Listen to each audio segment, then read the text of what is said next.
ओम नमो भगवते रामकृष्णाय।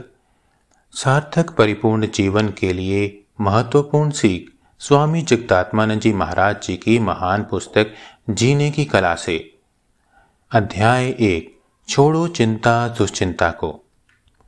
मानव जीवन की समस्याएं जैसे कि गरीबी, सूखा आदि का हल समाज के स्तर पर प्रयत्नों द्वारा किया जा सकता है, लेकिन उन समस्याओं का क्या जो कि मानव के अस्तित्व से जुड़ी हैं, जैसे कि भय, घृणा, चिंता आदि। आइए अब हम सुनेंगे स्वामी जगदात्मानंद जी की ही बातें। निरंतर दुख। हमने प्रायः जीवन की समस्याएं शब्द का प्रयोग किया है।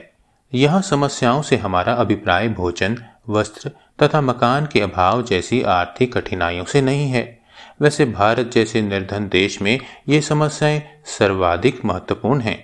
संपूर्ण समाज के सम्मिलित एवं एकनिष्ठ प्रयत्नों के द्वारा उचित सामाजिक, राजनैतिक तथा आर्थिक सुधारों को अपनाकर अकाल और अभावजन्य समस्याओं का समाधान हो सकता है।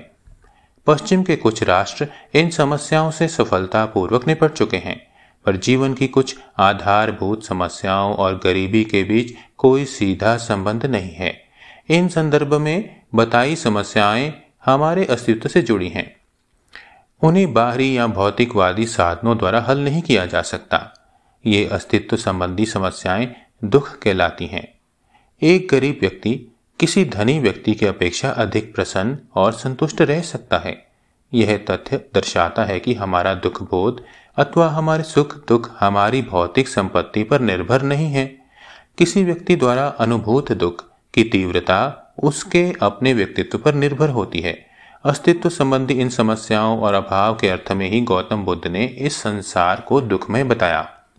रोग, वृद्धावस्था और मृत्यु जैसी समस्याएं थीं, जिनसे बुद्ध का जीवन तथा चिंतन काफी प्रभावित हुआ। यदि उनका केवल किसी एक भूखे व्यक्ति से सामना हुआ होता तो वे उसे यथेष्ट भोजन दे देते और समस्या सुलझ जाती। वे गरीबी की समस्या से निपटने के लिए कृषि तथा आर्थिक हल सुझा सकते थे, पर उन्होंने मनुष्य के दुख का मूल कारण ढूंढ निकालने का प्रयास किया।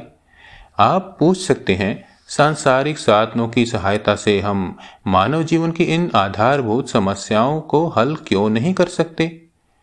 भय, चिंता, असंतोष, प्रेम, घृणा आदि भावनाएं और अनुभूतियां मानव व्यक्तित्व के साथ जटिल रूप से रची बसी हैं।